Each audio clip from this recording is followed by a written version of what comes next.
Office profound sadness to let everybody know in our community that Deputy Jeff Hopkins unexpectedly, while off duty, passed away on April 1st from the COVID-19 virus. We were able to get that confirmed early this morning. He took the test late day before yesterday, and it took us a little while to get that answer. Deputy Hopkins was 41 years old. He leaves behind his wife, Wendy, and his mom and dad. Deputy Hopkins has been employed by the El Paso County Sheriff's Office since 2001. He's held a number of different assignments in detentions and in the Law Enforcement Bureau. He was assigned to floor security, to intake and release, the patrol division. He was a defensive tactics and arrest control instructor. It's tough when we have to do this. He was an exceptional employee, and he was always committed. He was always committed to the mission and the vision of the Sheriff's Office, and he will be missed. Public health investigation into his death and into his COVID-19 investigation will take some time. I've got some members of County Health behind me that are going to speak to that. And in the days and weeks ahead, we'll share some additional information. But in the meantime, I'd like to ask the community to keep the Hopkins family in your thoughts and prayers. And now I will ask Susan Whelan to come up and speak. Aaron, Sheriff.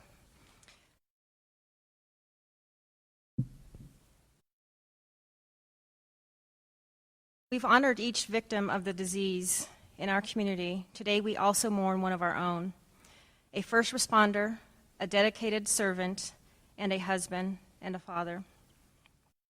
While we don't know how Deputy Jeff Hopkins contracted COVID-19, his death is a reminder of the risk carried by those who serve. We, as a community, thank his family and friends for sharing his life with us. We appreciate all of the sacrifices of every first responder, doctor, nurse, essential personnel, maintenance worker, and each person performing a critical service who work each day as others follow the orders of staying at home. We all honor their sacrifice and dedication. While others have passed away from this disease, given the nature of his service, Deputy Hopkins is the first face and name of the casualties within our community. I urge that his memory and those he has left behind be treated with dignity and respect. As we conduct our time-intensive and thorough epidemiology investigation and information becomes clearer, we, or the Sheriff's Office, will share the appropriate information in the future. The Sheriff's Office and Public Health have a strong history of working together to prevent the spread of disease. We have partnered on issues such as hepatitis A, tuberculosis, influenza, and have been working closely with the Sheriff's Office with the onset of COVID-19 since the activity began early in our community early this year. One of the ways we can safeguard our community is by protecting the health of our law enforcement personnel.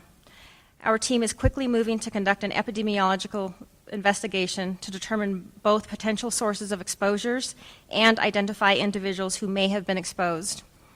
Our team works tirelessly to investigate all reported cases of COVID-19.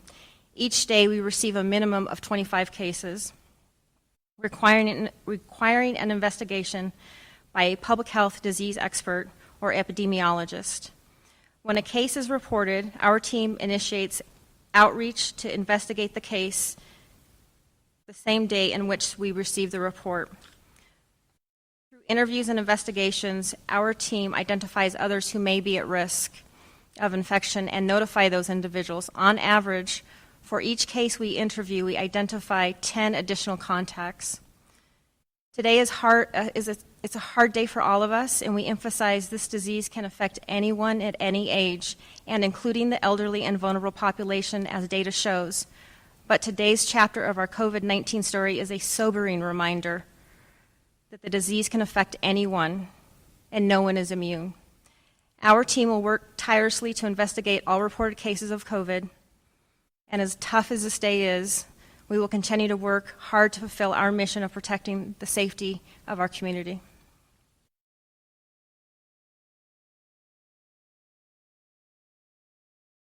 Morning. I'm Dr. Johnson, the Medical Director for El Paso County Public Health. These times of crisis reveal our character, and they give us the opportunity to preserve the dignities of those we have lost. As a community, we grieve the loss of Deputy Hopkins and everyone whose life has been impacted by COVID-19. Some have felt that COVID-19 only impacts older people, but with the passing of Deputy Hopkins, it reminds us that none of us are immune. Not a first responder, not a healthcare worker, not the person stocking the shelves at the grocery store, nor our neighbors, our friends, or our family, not even ourselves. We know that our community is resilient, however, and we have faced many difficult challenges in the past. As times of crisis reveal our character, we have the opportunity to show the world the best of ourselves. By staying home and avoiding contact with others if you are experiencing mild symptoms, or suspect that you were exposed, you are helping to prevent the spread of the disease in your home and community. By calling your healthcare provider, if your symptoms become more severe, or using telehealth, you are helping to protect the healthcare workers. By calling 911 only if you're experiencing a medical emergency and sharing your symptoms with the dispatcher, you're helping to protect those first responders. And by staying informed with reliable sources, you are sharing accurate information with your neighbors, friends, and your coworkers. I encourage everyone to visit elpasocountyhealth.org. That's our website. It has information on symptoms you should be looking for as you make decisions to call your healthcare provider. And our website is also compiling a list of resources such as telehealth for those that may not have a healthcare provider. We need to continue to come together as a community to do what is necessary and follow orders to put in place to protect ourselves, families, neighbors, first responders, and healthcare workers. The small sacrifices we make each day can help save a life. Please know that your public health professionals are hard at work addressing the situation and taking the steps necessary to fight this virus. We salute those standing on the front lines caring for our community, and we consider each of you to be our public health partners. Thank you.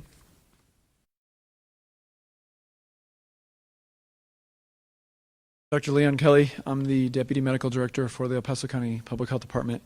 The Public Health Department has worked side by side with our sheriff as well as our other local law enforcement agencies from the beginning of this outbreak to ensure not only the safety of our deputies, but to work towards the safety of the folks that they are in care of, which are the inmates and the arrestees.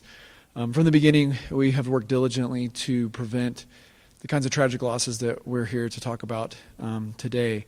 But as we've done that, we have acted to either meet or exceed all known standards throughout the CDC, State Public Health Department, or other recommendations. And as we've done that, we have faced challenges, as all communities have. But this death is a reminder of even the best plans sometimes have challenges when we're facing something like this. And it is also a stark reminder that we must be as resilient and persistent as the virus itself in our efforts. And we will continue to work with our local law enforcement agencies, along with State Public Health Department, as well as other partners like UC Health, to be as aggressive as we possibly can in our efforts to protect our law enforcement officers as well as the community that they serve.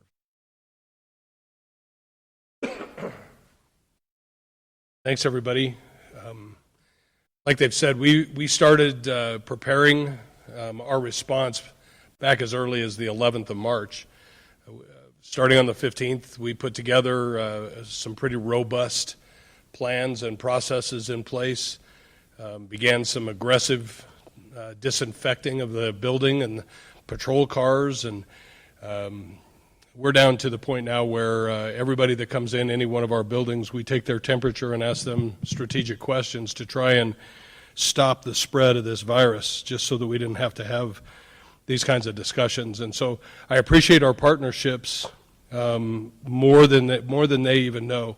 They've been they're with us every minute of every day, all hours of the night. We've held conference calls. Last night's went until almost 10 o'clock, and so I appreciate what the community's support. And so, if there's any questions, Crystal or anyone else. Right off the top, you might have mentioned this, but what was Deputy Hopkins' position in the last month or so? The question was, what was Deputy Hopkins' position? His last assignment was an intake and release deputy in the jail. And this might be a better question for one of the health professionals, but do we know, and we might not have the answer yet, if he had any underlying conditions that might have contributed to his death? We're not aware of any underlying health conditions. More will come from our investigation. Thank you. Another question that might go to one of the health professionals. How quickly did this happen? I think that's probably a lot of the public's concern, how quickly this can take effect and then lead to probably the worst possible outcome. In this case, he had been having symptoms for about 7 to 10 days, is our understanding. And again, that will be more clear as our investigation moves forward. We do know that the course of this disease typically has a little bit of a waxing and waning, meaning it'll surge a little bit, you feel worse, you start to feel a little bit better. The next morning you might wake up and go, oh man, it's worse again. And so, again, I'd urge individuals to really look at that website around some of those symptoms that may be kind of signals that it's time to call your healthcare professional and have a conversation. Sheriff Elder, has there been a determination of how many people the deputy might have come into contact with? Obviously his family, anyone with the sheriff's office? Yeah, well, we're still working on that. That's part of that epidemiology investigation that the county health will help us with. We've got a rough count. There's probably 40 deputies or so that work in intake and release on all shifts. There's probably another 25 to 30 civilian employees that work in the same area. And so we would expect that he would have had some contact. He had not worked a lot of days in that in the interim period, and especially over the last couple of weeks. He had taken some time off, which has limited some of that exposure. And like I said, we have encouraged people since mid-March that if they're sick, to stay home. And we've put in place a lot of opportunities for people to work from home. Almost every position in the agency that can work from home is being asked to do that. We've eliminated face-to-face briefings. They brief on the fly. And patrol, we're doing it now. We're doing it by WebEx. And so we're doing a whole lot of things. We've got cleaning stations. We've got masks. We've got cleaning supplies, disinfectants, and everything available. And we've had that since the beginning. And so we've tried to limit that exposure to as many employees as we can. Last two questions for you. Undergoing any sort of circumstance where we lose a deputy, can you speak to how the department's doing, how his family's doing? I had a conversation last night with his wife, and it's just these are tough. This is especially in a situation like this. We started the communication piece last night. There were a number of people that knew that we had someone that was very sick. They didn't know in the beginning who it was, and they certainly didn't know it was COVID, even though the symptoms were close. And so once he passed, we took the time to pause and escort him down from the hospital to the coroner's office. And once that was done, we put out a notice to all of the staff to spread it throughout the agency. And so, it's going to take a little while to trickle out. Just before I came over here, I sent an email to everyone in the agency, and we've got almost 900 employees, so it's going to take a while to filter through that. The difficult part is there were a lot of people that knew that he had passed, but the confirmation of the COVID virus we didn't get until almost 8:30 this morning. And so we certainly didn't want to have people panic by assuming that it was COVID when it may not have been, because we've had a number of people who've tested that have not been COVID.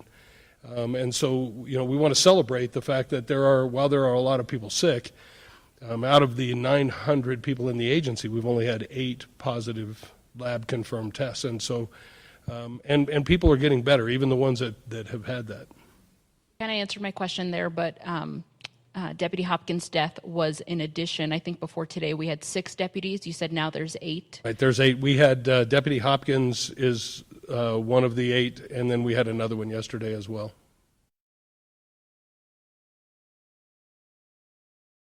Sure. I would just like to make a note of thanks. We have one of our healthcare partners here today, Dr. William Plouth. He is the Chief Medical Officer for Central.